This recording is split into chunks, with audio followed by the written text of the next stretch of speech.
Uf, yana nima deysan? Qornim ochdi. Darrov qorning ochdimi? Pitsa yegim keladi. Yurchi.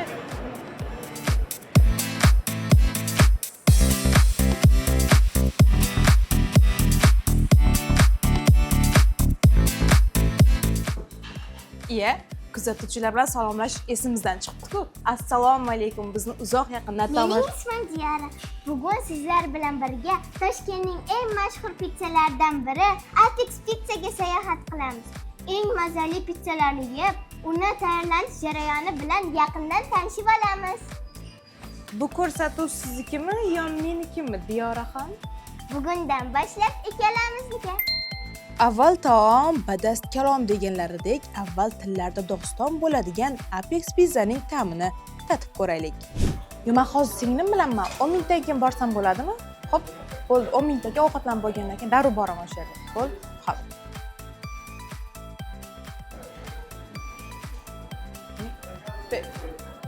Pizza qani? Bu yerda Hammasini yeb qo'yding. Hech bir tadbirkorlik osonlikcha muvaffaqiyatga erishmaydi. Raqobatchilar ko'p, albatta mijozlarning ham o'ziga yarasha talabi bor. Xo'sh, 8 yillik tajribaga ega Apex Pizzaning siri nimada? Bu bo'yicha savollarga javobni Apex Pizzaning brend menejeri Umid Baxtiyorovich bilan bo'lgan suhbatda bilib olamiz. Qani keting. Assalomu alaykum. Apex Pizzaga xush kelibsizlar. Bizga ko'p savollar bilan murojaat qilishadi. Nima uchun aynan Apex Pizza? Apex degani yuqori cho'qqi degan ma'noni anglatib, maqsadimiz yuqori marralarni, ya'ni cho'qqilarni zabt etishni maqsad qilganmiz. Shu sababli ham Apex Pizza deb nomlaganmiz.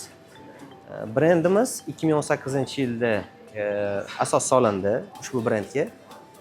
Mana 7 yildirki bozorda o'z o'rnimizga egamiz. Bugungi kunda deyarli 30 ga yaqinlashdi filiallarimiz soni. Bu Toshkentdan tashqarida Samarqand, Buxoro, Navoiy, Namangan viloyatlarida filiallarimiz ishlab turibdi. Navoiy bilan Namangan yaqinda ishga tushadi, ta'mirdan chiqdi va bundan tashqari biz Tojikistonga franshiza sotishga erishdik. Tojikistonning ikkita shahrida Apex Pizza brendi nomi bilan pizzeriya faoliyati yo'lga qo'yiladi. Biz masalliqlarni o'zimizning mahalliy yetkazib beruvchilardan olamiz, ishonchli joylardan albatta, va o'sha mahsulotlardan pizzeriyalarimizda mahsulot, ya'ni pizza tayyorlanadi. Bizda yarim tayyor mahsulot keladi o'zi pizzeriyamizga.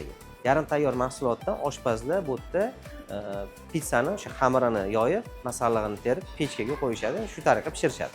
Toshkent City'da 2022-yil 22-mart sanasida 122 metrli pizzani pishirishga erishdik va rekord yangiladik. Ya'ni Osiyoda biz rekord yangiladik. Bunda biz 500 kilogramm tayyor xamir, 150 kilogramm sous, 300 kilogramm mozzarella sir va pepperoni, ya'ni kolbasa mahsulotlari 300 kilogramm ishlatilgan. Endi qiyinchiligi, o'ziga yarasha qiyinchiliklar bo'lgan albatta. Xodimlarni yig'ib, ularni hammani bir joyga to'plab, pechkalarni joylashtirib, ularni o'sha ishlashga sharoit yaratishga ancha-muncha mashaqqatli ishlar bo'lgan. Ya'ni o'zimizning hissamizdan qo'shganmiz. Bunda bu jarayonga keyin biz blogerlarni ham jalb qildik. Blogerlarni jalb qilganimizda ham bu reklama uchun katta mablag' ajratilgan. Mana shu mablag'larni ya'ni katta mablag' sarfladik. Va bu bejizga bo'lmadi. Nima uchun? Sababi shu orqali biz o'zimizning brendimizni yana ham keng yoyishga erishdik. Bunda masalan xodimlarni ishlatgan vaqtimiz ham o'sha yerda, hamma xodimlar o'sha yerda to'plangan bo'lsa ham, lekin filiallarimizga ta'siri bo'lmasdan turib, filiallarimiz ham shu kuni ish faoliyatini davom ettirgandi. 122 metrli pechni biz o'zimiz yasaganmiz. Unga o'sha pech alohida qo'yib, ulab, o'sha bizda degan konveyerli pech, o'sha konveyerli pech yordamida pizzamizni tayyorlaganmiz. Bugungi rekordni yangilab 133 metrlik pizza tayyorlamaymiz, lekin Apexning oshxonasida mehmon bo'lamiz. Ko'raylikchi, xamirlari yumshoq, usti qarsildoq, sirlari cho'ziluvchan Apex pizzasining siri nimada ekan? Qizil rangda bizda eng katta xamirimiz 35 razmerli xamirimiz bo'ladi, grammlari bilan bo'ladi. Sariq rangda 30 santimetrlik sredniy xamirimiz bo'ladi, ya'ni. Xo'p, yashil rangdagi xamirimiz eng kichkina xamirimiz hisoblanadi, 25 santimetrlik. Hammasi shunaqa rangli belgilab qo'yilgan bo'ladi. boshida zagotovka qolamiz, o'zimizga qulay qilib. Bu pitsamizani tezroq chiqishiga yordam beradi. Tezroq mahsulotni tayyorlashimizga yordam beradi. Zagotovka qilib qo'ysak o'zimiz uchun. Necha yoshingizda o'rganish boshlagansiz? O'zi birinchi marta pitsa tayyorlaganingiz qachon bo'lgan? Birinchi marta pitsa tayyorlaganim shu Apex kompaniyasiga kirganimda bo'lgan. Xo'p, unda 18 yoshimda bo'lganman. 18 yoshimda voyaga yetgandan keyin, maktabni bitirgandan keyin kirib, shu yerda pitsa qilishni boshlaganmiz. Xo'p, birinchi bo'lib qo'limizni dezinfeksiya qilamiz antiseptik yordamida. Bizda perchatka kiyilmaydi, perchatkadan foydalanmaymiz. Nimaga? Xamirni his qilishimiz kerak. O'shaning uchun. Xo'p. Xamir paketdan ochamiz. Yosh Siz uchun boshlaymiz. eng mukammal pitsa qanaqa bo'lishi kerak? Eng mukammal pitsa men uchun muhimi chiroyli va mazasi zo'r bo'lsa bo'ldi. Eng bizning ustun tomonimiz, boshqa pitsalardan ustun tomonimiz nimada? Bizning ustun tomonimiz boshqa pitsalarga qaraganda bizning mahsulotlarimiz, pitsadagi mahsulotlarimiz ko'proq bo'ladi. Ichidagi mahsulotlar ko'p bo'ladi. Bo'sh joy qolmaydi, ya'ni go'shtli pitsamizda ham bo'sh joy bo'lmaydi. Unda ham qanchadir miqdor bo'ladimi? Ha, hammasi o'z belgilangan grammlari, standartlari asosida qilinadi. Hammasini o'sha belgilangan miqdorlari, grammlari asosida qilamiz. Shuni hisobiga ham bizning pitsalarimiz juda ham mazali va to'yimli bo'lib chiqadi. Tayyorlanish jarayonidagi siz uchun eng muhim va murakkab jarayon nima? Xo'p, eng muhim jarayon biz uchun pitsani maksimal tezroq qilib berishimiz, sifatli qilib berishimiz kerak bo'ladi. Pik momentda ham o'zimizni yo'qotib qo'ymasdan maksimal tezroq chiqazib berishimiz kerak bo'ladi. Xamirlarni maksimal xato qilmasdan to'g'ri terish zonamizga berishimiz kerak bo'ladi. Eng qiyinichi? Eng qiyin jarayon bizlarda nima? Monitorlarda zakazlarimiz ko'payib ketgan payti o'zimizni yo'qotib qo'ymasdan tezroq ishlashimiz kerak bo'ladi. Shu menga qiyinroq, ozgina qiyinchilik tug'diradi, lekin xamirlarimiz ozgina qiynaydi o'sha payt. Ko'proq tushadi, odam baribir charchaydi. O'shanisi. Bunaqa aylantirishlarni qaydan o'rgangansiz shunda? Shu yerga stajyor bo'lib kelgan paytimda ustozlarimiz o'rgatgan, shu yerda yurgan o'zimiz tengi bolalar o'rgatishgan hammaliga. YouTube yordamida ham ko'rganmiz, YouTube'da ko'rib o'rganganmiz. Siz faqat bu yerdagi bor pitsalarni tayyorlaysizmi yoki o'zingizdan yangi retseptlarni o'ylab chiqib tayyorlab ko'rasizmi? Bizda hozircha faqatgina mana shu menyumizda bor pitsalarni tayyorlaymiz. Yengilliklar bo'lsa, bizning ofisimizda bor, alohida kuxnyamiz bor. Texnolog xonasida borib qilib ko'ramiz. Hammasini qilib testlar asosida qilib ko'ramiz. Hammasi standartlarga muvofiq bo'lsa, keyin o'tkazsak bo'ladi. Hozir teradigan pitsamiz kebab pitsamiz bo'ladi. Undagi miqdorlar ham o'lchangan bo'ladimi? O'lchangan bo'ladi. Eng kichkina razmerdagi pitsamizga bitta cho'mich krasniy sousimizdan suramiz, tomatli sousimizdan suramiz. Bu maxsus tayyorlangan sousimiz bo'ladi, o'zimizning retsept asosida qilingan bo'ladi. Sirlari ham maxsus grammlar asosida bo'ladi, o'zining maxsus stakanlari hammasida solinadi. Aynan bu filialda eng ko'p buyurtma qaysi pitsa turiga bo'ladi? Bu filialda eng ko'p sotiladigan pitsalarimizdan bittasi kebab, lekin bolajonlar yaxshi ko'rib iste'mol qiladigan pitsamiz bu pepperoni, ya'ni kolbasali pitsa bo'ladi. Go'shtli pitsamiz ham ko'rayotgan bo'lsangiz, maksimal harakat qilamiz. Hech qanday ochiq qolmasligiga, klientga yoqishiga va to'yimli bo'lishiga harakat qilamiz. Eshitishimiz bo'yicha bu yerda 5 barmoq pitsa bor ekan, shunaqa? 5 barmoq pitsamiz bor, ha. Bizda boshqa Toshkentdagi eng yaxshi va mazali pitsalarimizdan, o'zimizdagi ham eng yaxshi pitsamizdan bittasi. Qazi go'shti bo'ladi, ot go'shti bo'ladi. Mazasi juda ham zo'r, eng premium pitsalarimizdan bittasi. Har bir pitserani o'zini firmini pitsasi bo'lganligi uchun bizda ham firmini pitsamiz, bu 5 barmoq pitsamiz bo'ladi. Eng yaxshi pitsalardan bittasi. Va Toshkentdagi eng yaxshi pitsalardan bittasi bo'ladi. U nimasi bilan ajralib turadi? Xo'p. U hech nima desa bo'ladi? Go'shti ko'p, eng go'sht ko'pli pitsalarimizdan bittasi. Faqat katta razmerda, katta hajmda bo'ladi. Mazasi juda ham zo'r. Ko'rinishi jihatdan ham, to'yimliligi sifatidan ham ajralib turadi boshqa pitsalarimizdan. Demak, kebab pitsamiz tayyor o'sha. Hozir pechkaga qo'yamiz. Ha. Qancha muddatga qo'yiladi? Xo'p. To'g'ri 40 daqiqaga qo'yiladi. Pechkadan chiqqungacha to'g'ri 40 daqiqa bo'ladi. Bemalol pitsamiz berilgan standartlar bo'yicha tayyor bo'lib pishib chiqadi. Xo'p, bizda pechkaga qo'yishimiz bilan sraz bu yoqdan o'zi chiqazadi. Pishgandan keyin o'zi tayyor bo'lib chiqadi va maxsus razdachi tomonidan olib upakovka qilib qadoqlanadi bizada. Ha, nima bo'ldi? Pitsa pishirgim kelyapti. Aql unda. Boshlaymizmi? Ha. Bo'ldi.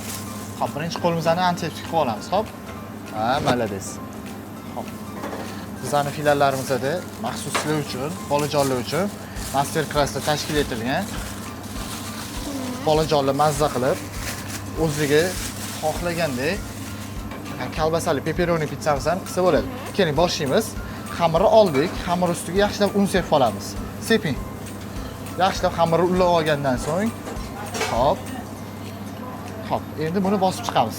Chiroyli qilib bitta tekisda bosamiz. Hop. Chetlarida bo'rtkichalar hosil bo'lishi kerak, ko'rasizmi? Da, bosamiz. O'rtalarini chiroyli qilib bosing. Tadbirkor investorlar uchun Apex Pizza'dan ajoyib taklif. Endi siz viloyatlar yoki qo'shni respublikalarda Apex Pizza'ning filiallarini ochishingiz mumkin. Franshiza hech qanday moddiy manfaatdorlik evaziga qurilmaydi. Siz Apex Pizza logosidan, menyusidan va marketing xizmatlaridan foydalanasiz. Ishoning, bunday imkoniyatlar har doim ham bo'lmaydi.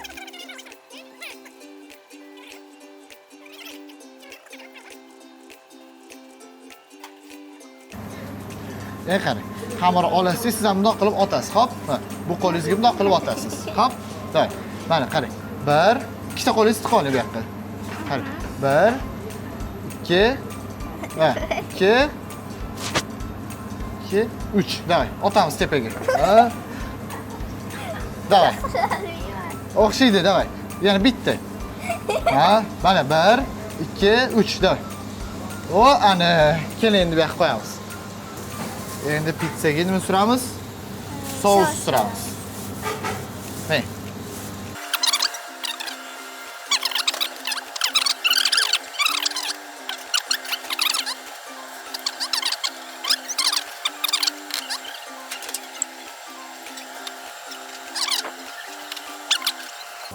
Mana birgalikda qilgan pizzamiz tayyor. Endi sekin pechkaga qo'yamiz.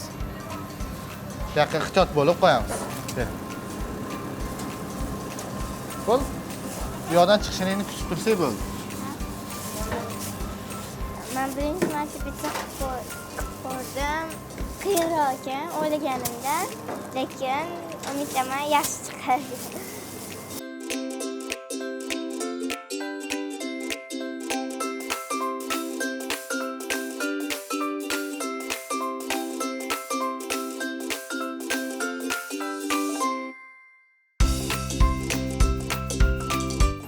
Mana pizza.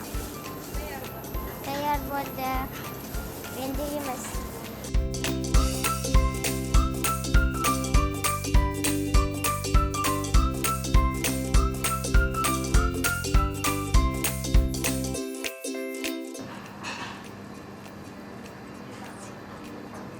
Wow. Bu mening pizzam.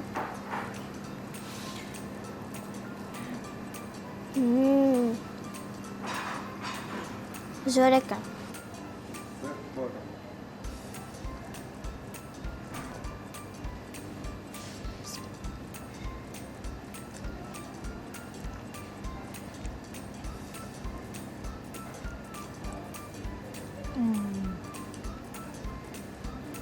Bu pizza menda 10 dan 11 olsa kerak. Haqiqiy lazzat. Buni yeb ko'rib his qilish kerak. Yoqimli ishtaha.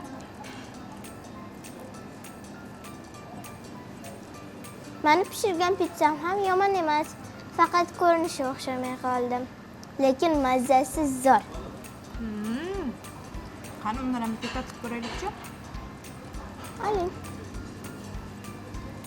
Endi uyda pizza pishirish shart emas. Respublikaning istalgan 30 ta nuqtasiga kelib, Apex Pizzada xohlagan turdagi pizzangizni buyurtma qilasiz va italyancha ta'mni o'zingiz his qilishingiz mumkin. Sizni Apex Pizzada kutamiz. Xullas, bugungi kunimiz juda ham zo'r o'tdi. Buning uchun biz Apex Pizza xodimlariga kattakon rahmat aytamiz. Xo'sh, keyingi ko'rsatuvni qayerdan tayyorlaylik? Izohlarda yozib qoldiring. Ko'rishguncha. Izohlarda Diyora har doim chiqsin deb yozib qoldiringlar, chunki bu ko'rsatuv menga juda ham yoqdi.